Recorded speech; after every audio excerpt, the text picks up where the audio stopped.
Espiritismo sem mistério. Oi, gente linda! Que saudade de estar aqui com vocês. Mais uma semana nesse programa lindo, Espiritismo sem mistério. Para você que está em casa e acompanha o estudo da nossa querida irmã Eliana, a gente está no capítulo 21, haverá falsos cristos e falsos profetas, item 8 e 9. Então, para você que está chegando agora, vai se assentando, abre seu evangelho ao acaso, pega uma canetinha, um caderninho para anotar esses ensinamentos tão lindos da nossa médium, nossa querida irmã Eliana, apresentadora desse programa, e vai chegando devagarinho. O tema de hoje é aprendendo a reconhecer a verdadeira joia. E qual é a diferença da falsa joia? A gente vai olhar como que a gente deve examinar as obras. Então, para você que está chegando, se assenta, dá um like no nosso vídeo, compartilha com seus amigos que querem estudar esse Evangelho segundo o Espiritismo tão lindo, e devagarinho vai chegando com a gente. Irmã, bem-vinda, né? Que a gente possa ter um dia abençoado, estudando esse Evangelho de Kardec tão lindo. Nossa gratidão infinita à TV Mundo Maior, ao Júlio, à Rê, à Bruninha, toda a equipe que está por trás e que torna possível e viável, ao Tom que está aí nos backstages, viabilizando a nossa gravação hoje. Bem-vinda, irmã. Também, a gente sente saudades desse movimento, né, com o público, se fica longe dele, né? É verdade. Nesse momento da sua vida, esse encontro aí em São Paulo e as mudanças, a adaptação, etc. Bem-vinda, então, à nossa FEAL, Fundação Espírita André Luiz, ao backstage maravilhoso, real, né? Nossa querida FEAL, que traz essa possibilidade da gente se comunicar, da gente se falar, da gente trazer as nossas pequeninas experiências de estudo, tão pequenas sim, porque é no meio de um trabalho intenso, tanto na parte espiritual quanto na parte do que é visível, do espiritual, que é a grande caridade. Enfim, a gente vai lendo aqui, lendo ali, nos intervalos, nas noites, a gente vai estudando. Esse capítulo é muito importante, é o capítulo 21 do Evangelho segundo o Espiritismo. Haverá falsos Cristo, haverá, e haverá falsos profetas. É uma afirmação, ele não está duvidando, ele não está nada. Nós estamos agora, hoje, no item 8 e 9, e entrando, Ana e querido fã, que é o principal, não é o principal, mas é essencial a nossa comunicação, porque você, em verdade, é o nosso alvo, é levar até você. A FEAL existe como Fundação Espírita para comunicar as palavras de Jesus, para estudar Jesus, e é incansável. Jesus é como alimento, é café da manhã, é almoço, é janta, sabe? Se você não alimentar o espírito, ele vai ficar desanimado, ele vai ficar anêmico, pode até ter uma síncope, pegar doenças graves, até morrer. O seu corpo de fé, o seu corpo de brilhante, atuante na sua casa espírita, ou no seu coração, ou no seu lar, nos seus relacionamentos. Você vai voltando aos padrões antigos da ideologia vigente, porque quando o verdadeiro sai, o falso se apresenta. Quando o verdadeiro entra, ele expulsa o falso. Mas é a expulsão mesmo, é uma coisa assim incrível. Sai, afasta, não tenha medo. Jesus é verdade, verdade, aquela espada de dois gumes, como diz no Antigo Testamento, corta o mal dos dois lados, ou seja, entre você e o outro. Esses dois lados é a nossa comunicação, é o nosso relacionamento, é você e o outro. Ele corta o mal que o outro possa ter contra você e corta o mal que você possa ter contra o outro. Por isso, dois gumes. Então, na verdade, é o grande amor de Deus saindo entre nós. E esse capítulo, então, vem nos ensinar, como disse Ana, o tema principal que nós chegamos juntas é: haverá falsos cristos, falsos profetas, como há o brilhante verdadeiro e o falso brilhante. Agora, como descobrir o falso brilhante? Como? Que caminho percorrer para que a gente possa, então, desenvolver essa habilidade de ver o falso? Porque é difícil, quem não conhece, né, no encontro passado, no último, nós falamos disso, do ourives. Nós fizemos o ESMES, já estudando aqui no 6 e no 7, nos 2 itens passados, que eram os prodígios do Não Acrediteis em Todos os Espíritos, que foi muito importante aquele estudo. Nós falamos que a única possibilidade de separar o falso do verdadeiro seria justamente tornarmos-nos ourives, ou seja, a gente precisa estudar as pedras preciosas, porque senão não reconheceremos as falsas. Hoje cedo, de manhã, sem querer abrir, estava procurando uma mensagem, até para estudar para hoje agora, e aquele pastor Duarte estava falando, e ele falou para eles, vocês sabem como que o caixa de um banco aprende a separar as notas falsas das verdadeiras? Ele vai contando assim, é pelo toque.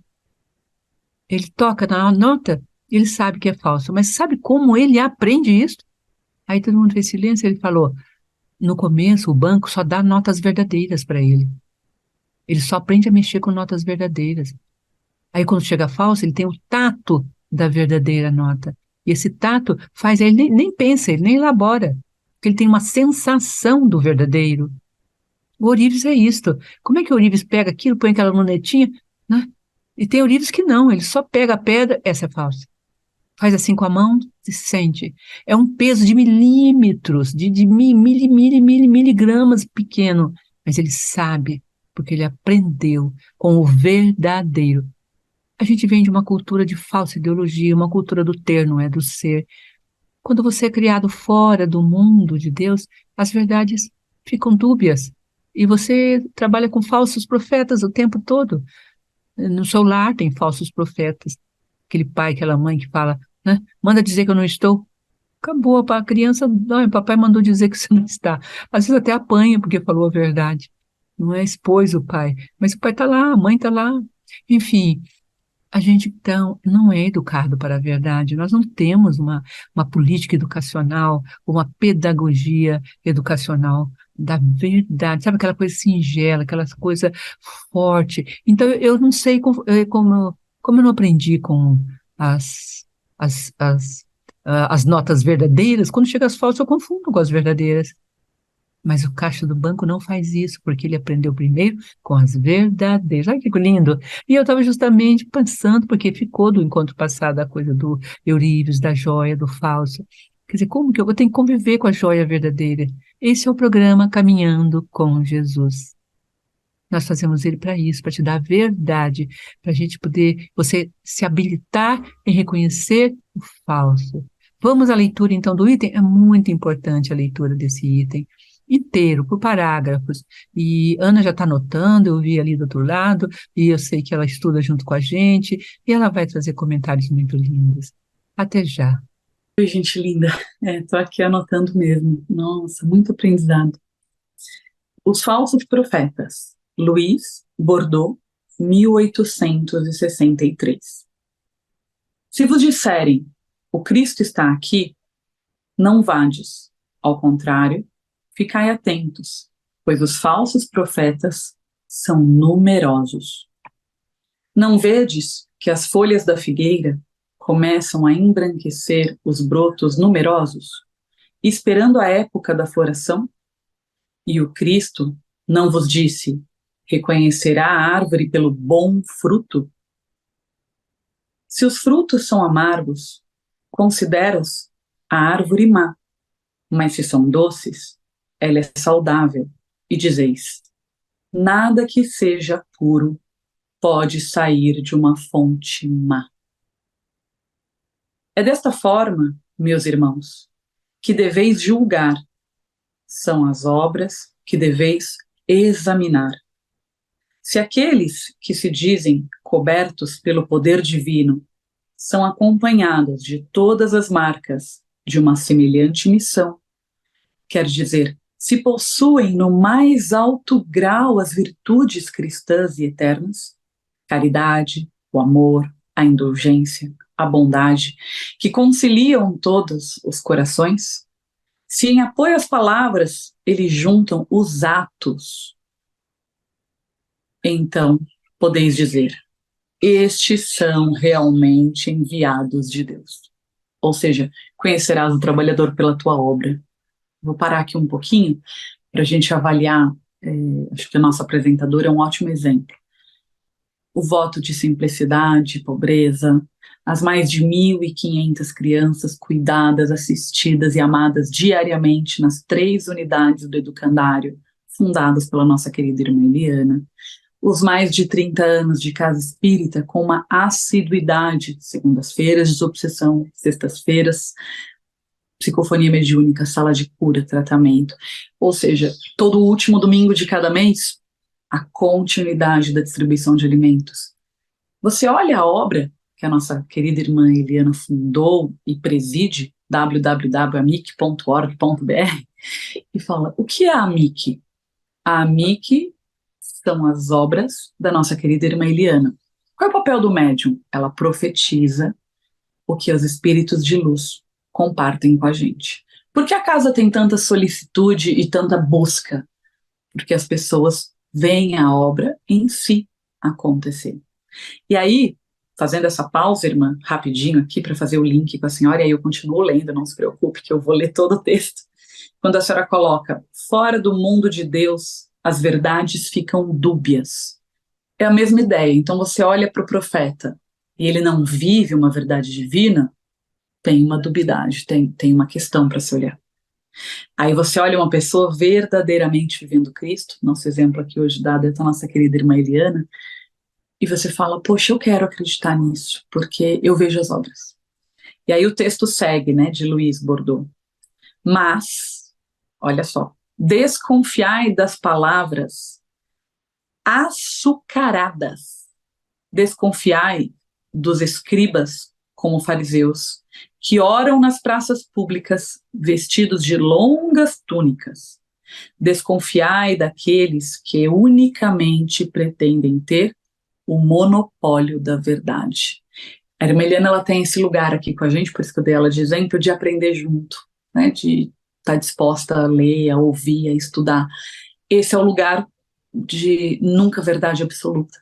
Na nossa casa espírita, por exemplo, uma época a irmã Eliana trouxe, olha, vamos ver as capoeiras, como é que é a luta dos primeiros negros que foram trazidos para o Brasil. Agora vamos olhar o Pétrio, que agora vamos olhar as constelações familiares, agora vamos olhar, ou seja, é uma disponibilidade de aprender. O grande mestre, ele está em aprendizado. Só a gente olhar o comecinho da codificação kardeciana, quando Kardec coloca, quando esta obra estiver saturada e precisar ser revista, o façam. Ou seja, nem Kardec considera a codificação kardeciana o final de tudo. Quando veio André Luiz, patrono da FEAL, e, através do nosso querido Chico Xavier, e trouxe outros ensinamentos, os 5 romances maravilhosos do nosso querido Chico, a vida que Chico Xavier teve, nossa, né? Mais exemplo impossível. Então, desse modo, a gente começa a escolher os nossos profetas olhando a obra, o tamanho da caridade, o tamanho da bondade, o tamanho do desapego, e é uma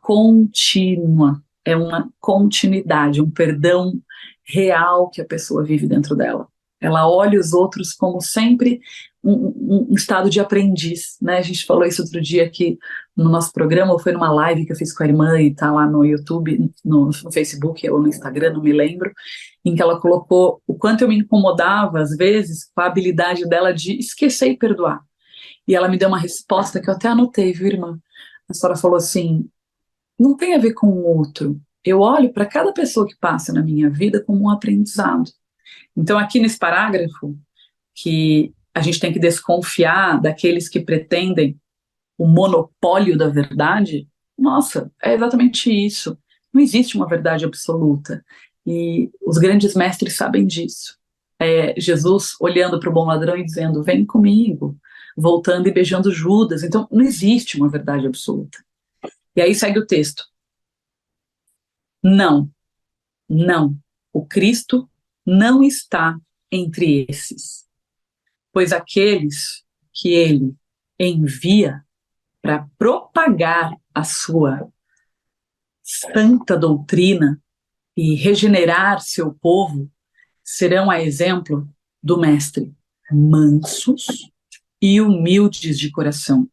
Acima de tudo, aqueles que ajam como os exemplos e conselhos de salvar a humanidade, que corre para a perdição e perambula pelas estradas tortuosas. Estes serão, acima de tudo, modestos e humildes. Então, quando a gente olha a humildade da casa espírita que a irmã Eliana fundou, a simplicidade, quando a gente olha a sala de passe do Centro Espírita do nosso querido Chico Xavier, que cabiam 5, 6, 7 pessoas, o que tem ali? Uma humildade real. E aí o texto do nosso querido Luiz, Espírito de Luiz, através de Kardec, diz: fugir de todo aquele que revela um átomo de orgulho, como fugirieis de uma lepra contagiosa, que corrompe tudo que toca. Lembrai-vos que cada criatura leva em sua fronte, e sobretudo em seus atos, as marcas de sua grandeza ou de sua decadência. Ou seja, a gente vai aprendendo, que é o que a irmã está dando o exemplo da Joia e do Eurives, a gente vai aprendendo, convivendo com pessoas de luz, convivendo com pessoas boas, convivendo com grandes obras espirituais, onde tem a luz, onde é o meu alimento espiritual, e onde não tem luz, onde não tem alimento espiritual. A leitura é longa, é larga, é bonita. Vou passar aqui para a nossa querida irmã Eliana, que tem sido esse Eurives, que faz essas escolhas e ajuda a gente a aprender a fazer suas escolhas também. Irmã, passo a palavra e a gente segue essa leitura maravilhosa. É verdade, a gente tem que ir lendo, alimentando-se, não é? Suas observações são lindas, e é uma leitura que precisa ser repetida e devagarmente, né? Imitando aí a linguagem sertaneja, né? Vamos dar movimento ao devagar, né? Fazer ele se movimentar, ou seja, dar ênfase a esse estudo contínuo, a história da verdade, que se eu convivo com ela, então, claro, saberei separar o falso do verdadeiro. Então, o que eu vou dizer a vocês aqui atrás, na leitura que ela fez no primeiro parágrafo, o monopólio da verdade, ela parou ali, deu o exemplo, contou um pedacinho da minha história, e aí nós temos todos os seguidores do Cristo, na área evangélica, na área espiritista, na área católica, até indiana, com o nosso querido Rabindranath Tagore e outros cristãos do Oriente, do Ocidente. Enfim, quem trabalha o Cristo percebe nele o que nós chamamos às vezes, alguns dizem, né? Ora, aqui ele diz isso, agora ele diz aquilo, depois ele diz aquilo outro, não é? Como se fossem contradições. Não. O Cristo está diante de cada coisa, olhando cada coisa, ou cada face, ou cada história, de um jeito. A cura do cego, de um foi dando vida, do outro foi com o barro que ele cuspiu, fez uma coisa e colocou no olho. Enfim, ele muda também a forma de tratar. Ele é um ser que está imerso, imanente, junto com as coisas. É como se ele estivesse pertencimento contínuo a cada ser que encontrava, a cada dor que sentia. Como é que ele conseguiu perceber a mulher que tocou ele na multidão? A multidão se acotovelava. Quem me tocou, mestre? Pelo amor de Deus, todos estão te tocando. Mas não, uma força saiu de mim. Vamos guardar essa frase? Uma força saiu de mim. Você já sentiu isso? Quando alguém está com você e você sente que algo sai de você em direção ao outro, você está dando mesmo, doando. A pessoa está tirando, tomando, colocando. Isso é verdade. Quando você transmite algo a alguém e isso toca, a gente sente essa força saindo de nós. Mas vamos ficar atentos, porque se a gente não manusear continuamente esse evangelho e sua leitura, nós não vamos poder separar o falso do verdadeiro. Ele pede para desconfiar dos escribas e fariseus que estão sempre vestidos no formato religioso, mas que têm usura, maledicência, traição, calúnias, e que por detrás tramam quedas de seres que estão em verdade. O Cristo sabia que ele seria entregue por esses falsos, por esses fariseus. Fariseus era um grupo de castas de sacerdotes. O Cristo também era sacerdote.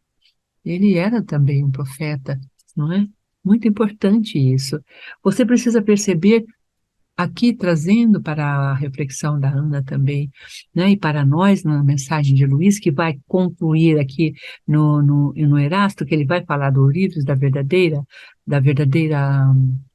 como reconhecer o verdadeiro, além dessa palavra, além dessa linda palavra, né, do contato contínuo com ele, é justamente esse momento. Lembrai-vos que cada criatura leve sua fronte, sobretudo, sobretudo, leve em sua fronte, sobretudo em seus atos, as marcas de suas grandezas ou de sua decadência. Na fronte, quer dizer, de frente. Mas se eu não souber o verdadeiro, eu serei enganada. Essa é a postura. E ele manda a gente ir, ele manda a gente caminhar, né? Ele levanta o princípio libertador, Ana vai ler todo o parágrafo, e vamos entrar em Erasto, aí ele vai falar então dos atributos dos falsos profetas, porque a gente também precisa conhecer os falsos profetas, a falsa nota, certo? É peso, é densidade, é uma textura diferente dos sentidos, mas com o tempo, você também vai percebendo e qualificando a falsa nota. Vamos então caminhando, Ana Ariel?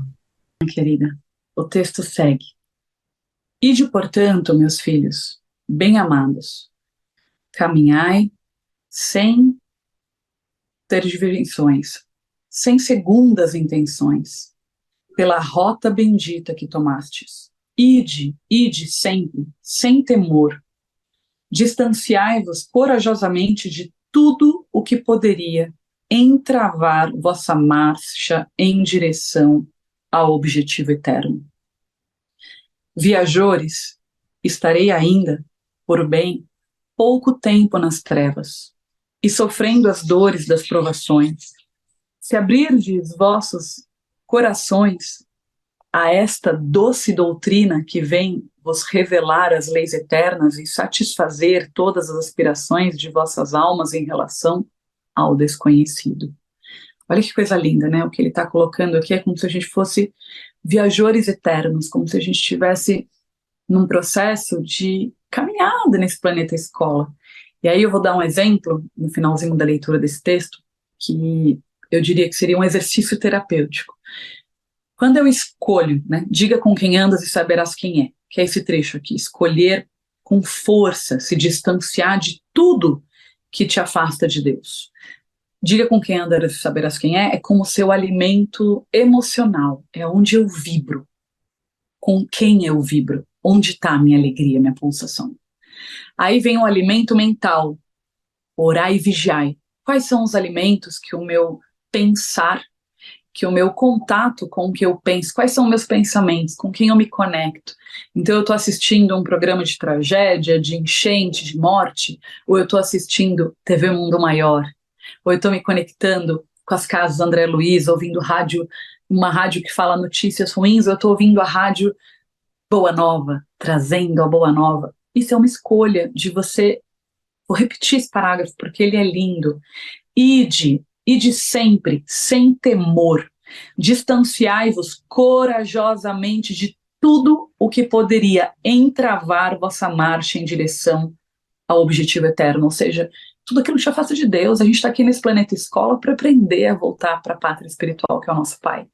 Nossa, é lindo esse texto, eu fico encantada. E aí ele segue dizendo: viajores, estareis ainda, por bem, pouco tempo nas trevas e sofrendo as dores das provações, se abrirdes vossos corações a esta doce doutrina que vem vos revelar as leis eternas e satisfazer todas as aspirações de vossas almas em relação ao desconhecido. Ou seja, um caminho com Deus, ele faz com que as dores sejam menores.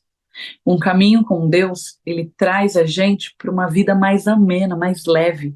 E aí o texto segue: desde o presente, poderei dar um corpo a esses vapores leves que vedes passar em vossos sonhos, e que, efêmeros apenas, vos encantava o espírito, mas nada diziam ao vosso coração.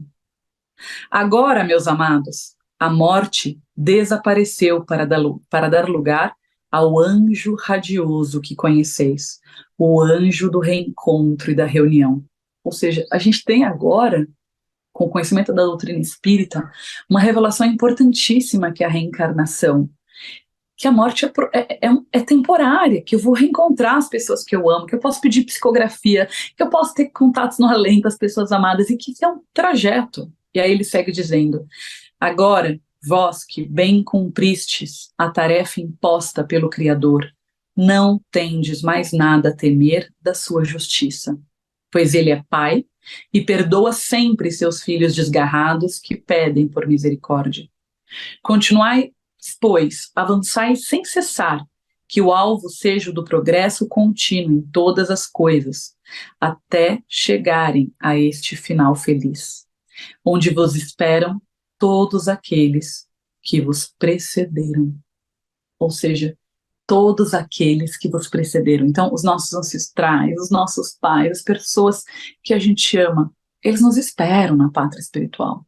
Eles nos assistem, muitos deles se tornam nossos protetores. E esse reencontro vai acontecer.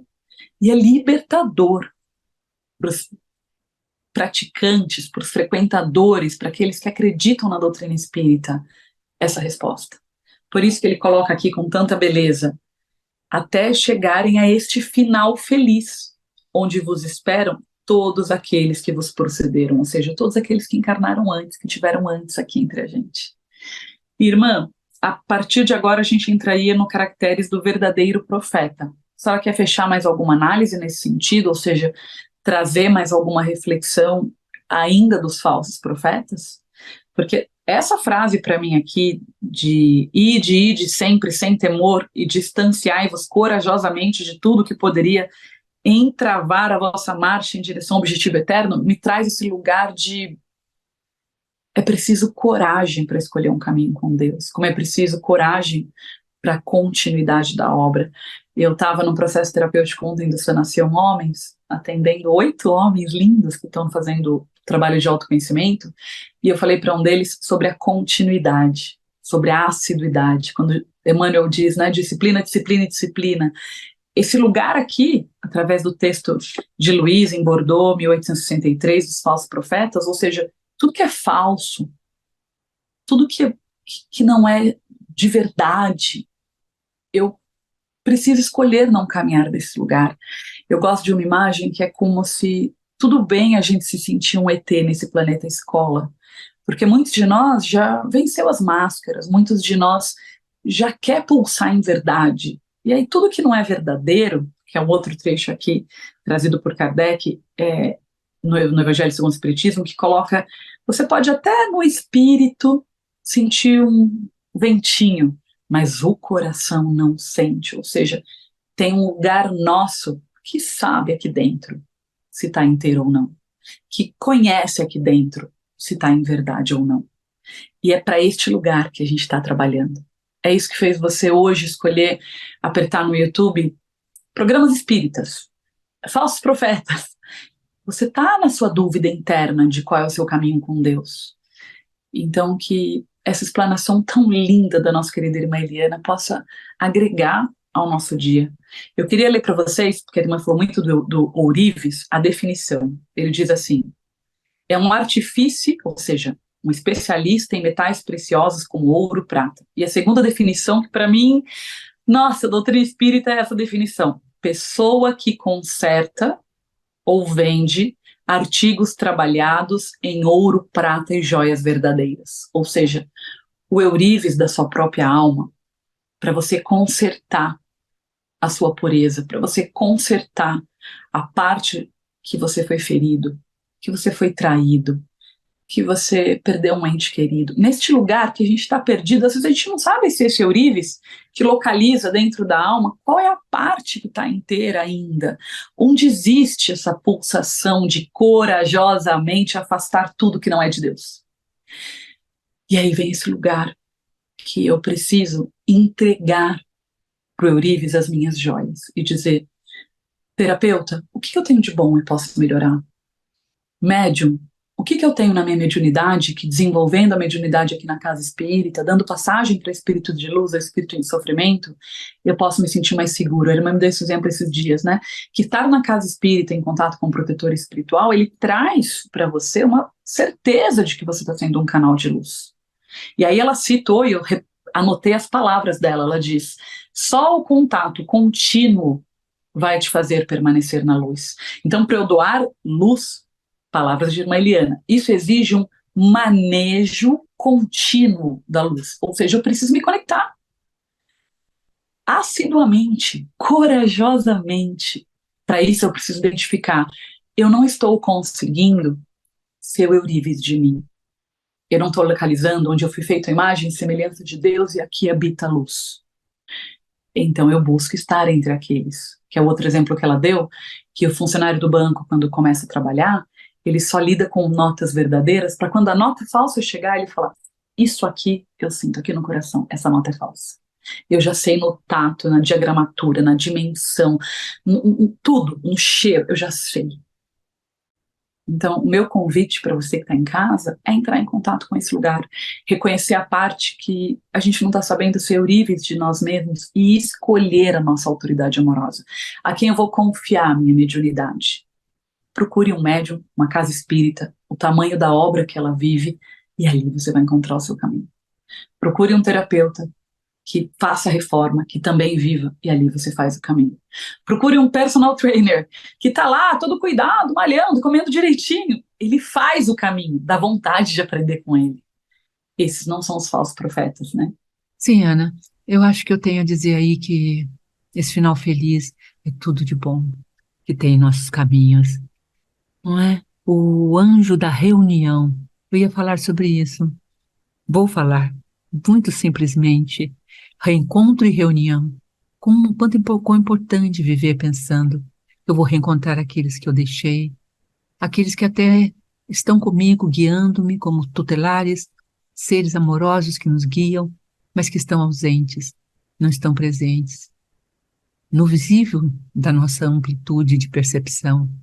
Mas lá, no final de nossa jornada, vale a pena você vencer o falso dentro de você e encontrar dentro de você o verdadeiro, porque nós não estamos apontando falsos profetas lá fora, nós estamos buscando o falso profeta aqui dentro de nós. Nós somos falsos profetas. Nós abrimos esse estudo com André Marosso, o primeiro esmese que ele fez conosco aqui, quando abriu o capítulo 21.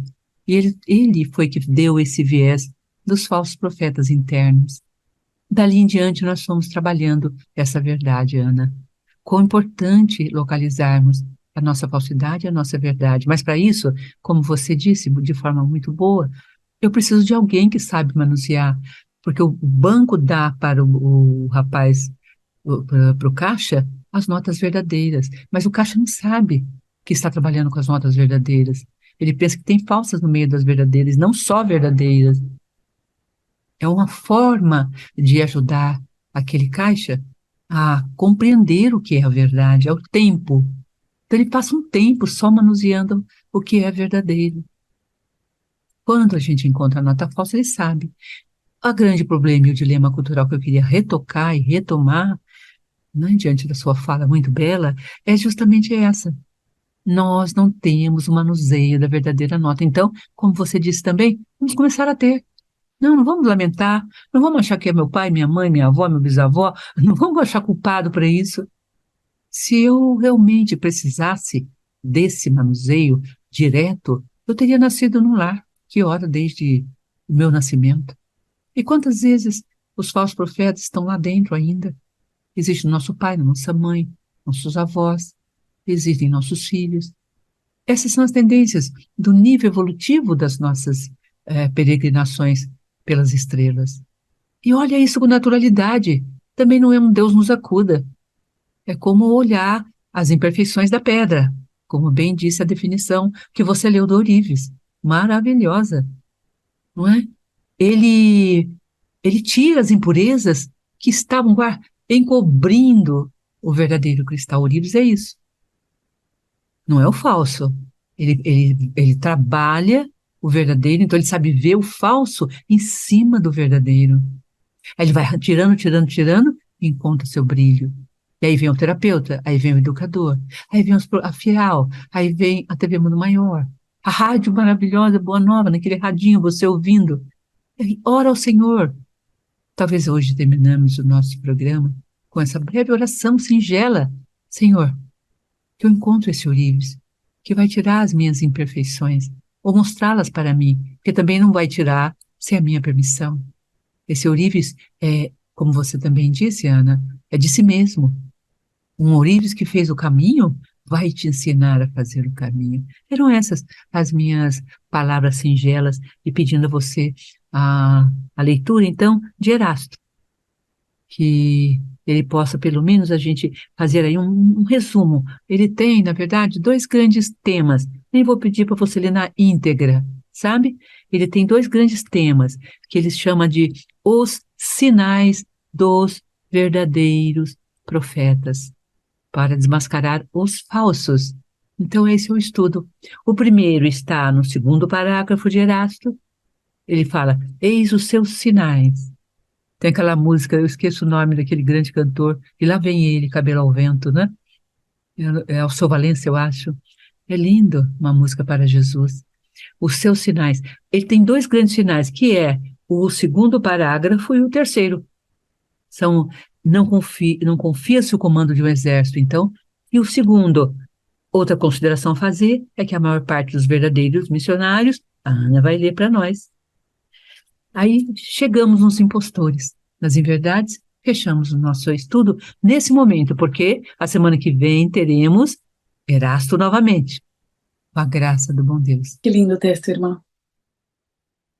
Vou seguir aqui, então, a partir do segundo parágrafo, como a nossa querida irmã Eliana sugeriu. Não confia-se o comando de um exército, senão a um general hábil e capaz de dirigi-lo. Credes, então, que Deus seja menos prudente que os homens? Estais certos que ele não confia suas missões importantes, senão àqueles que sabe capazes de cumpri-las, pois as grandes missões são fardos pesados que arrasariam o homem fraco demais para suportá-las. Como em todas as coisas, o mestre deve saber mais que o aprendiz. Para fazer progredir a humanidade moral e intelectualmente, são necessários homens superiores em inteligência e moralidade. É por isso que são sempre espíritos que já muito avançados, que tiveram suas provas em outras existências, que reencarnam com este objetivo. Pois se não forem superiores no meio em que devem agir, sua missão fracassará.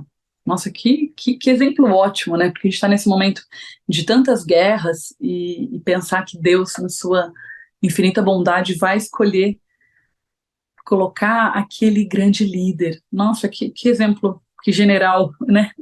Bondoso, que não deixa a gente morrer nas guerras.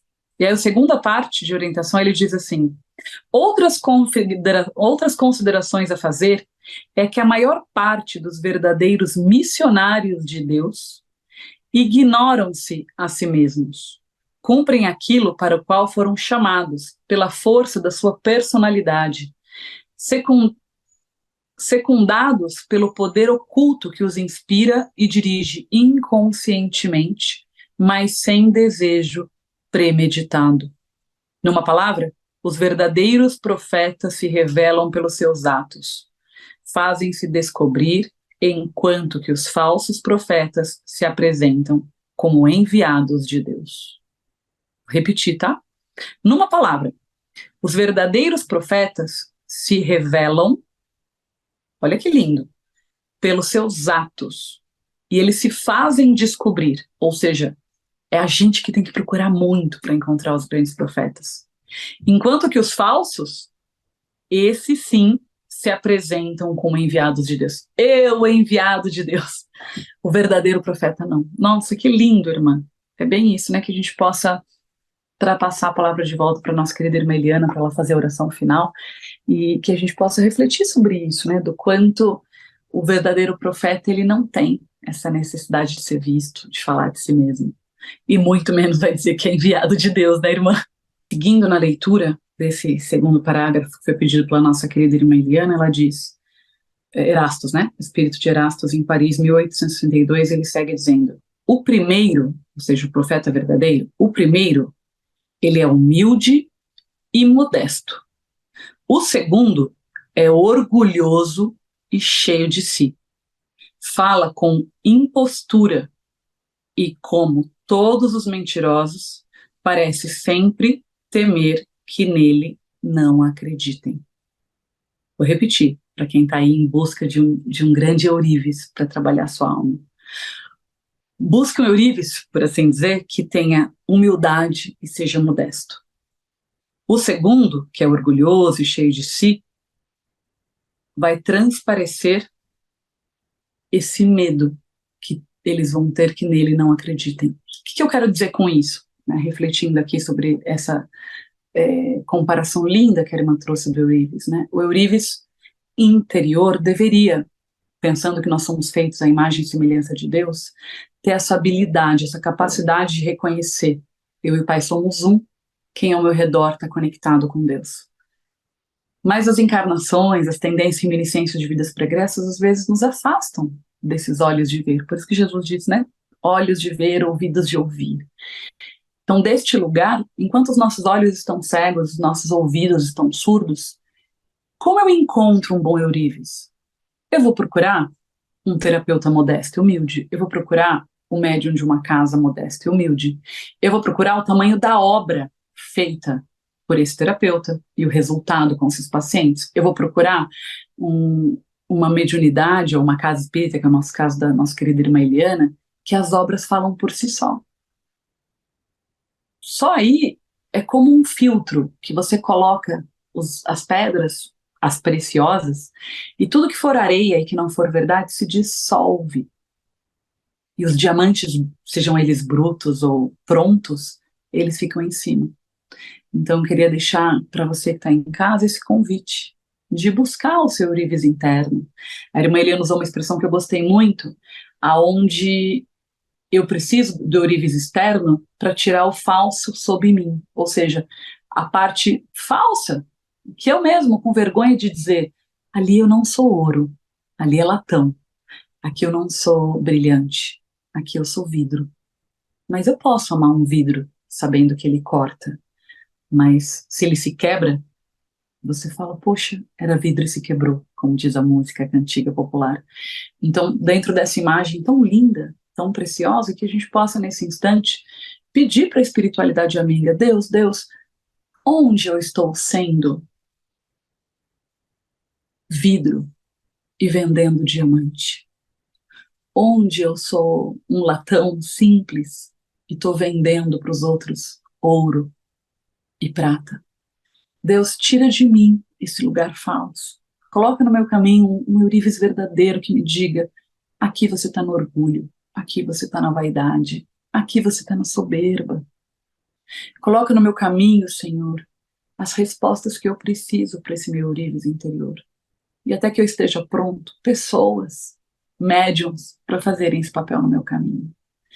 Que a gente possa entrar em contato com a oração final da nossa querida irmã Eliana, com a reflexão final da nossa querida irmã Eliana, olhando essa parte feia da nossa alma, que tem vergonha de dizer em voz alta, aqui eu sou vidro e corto, aqui não é diamante ainda. Não só vidro, tem o diamante, e o diamante é a pedra mais cortante de todas. É com diamante que se corta coisas muito fortes e resistentes. O cortinho do vidro é mais de um diamante. E a gente quer esse corte, que retire para sempre as nossas sombras. Eu queria que você cantasse hoje, porque nós somos felizes por isso. Olhar nas nossas sombras, descobrir alguém que nos aponta que ali é só eu tirar a imperfeição que eu vou encontrar a perfeição, não é? Na ambição, a força para vencer. Na vaidade, querer parecer bonito, a alma esplendorosa e bela. Eu só vou mudar o olhar, o lugar onde eu estou pondo a minha energia, não é verdade? Esse é o encanto das terapias. É a mesma coisa, não existe o mal, existem fragilidades que me dominam e eu ainda me escondo e não descobri as minhas asas e eu não vou mais alto. Sou uma buscadora, uma procuradora. Então, por favor, lembra? Vidros partidos.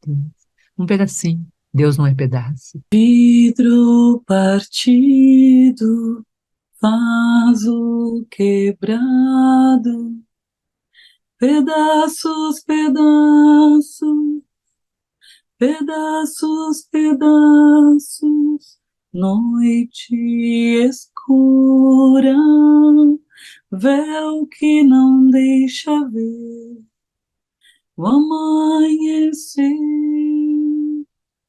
o amanhecer, o que pode ver uma lagarta enquanto rasteja, pedaços, pedaços, pedaços, pedaços. Ah, que linda essa música. A gente tem a versão dela feita pela TV Mundo Maior, tão lindo, né? Do filme Causa e Efeito. Quem quiser procurar na internet, chama Uma Canção para o Amigo que Vai Acordar. Que o nosso amigo acorde, são as pessoas que a gente ama. Que a nossa amizade interna, do nosso Eurives interno, acorde, desperte para a nossa luz interior. Tem uma outra música, irmã, que a gente pode trazer na continuidade desse tema, que fala de uma outra, né, uma outra música da nossa casa que fala: há uma luz dentro de mim que conduz os meus passos. Toda vez que eu oro a Deus, ela brilha. Que é essa ideia que a palavra de hoje trouxe, né? Quando eu escolho corajosamente escolher o caminho com Deus e com luz, a minha luz interna brilha.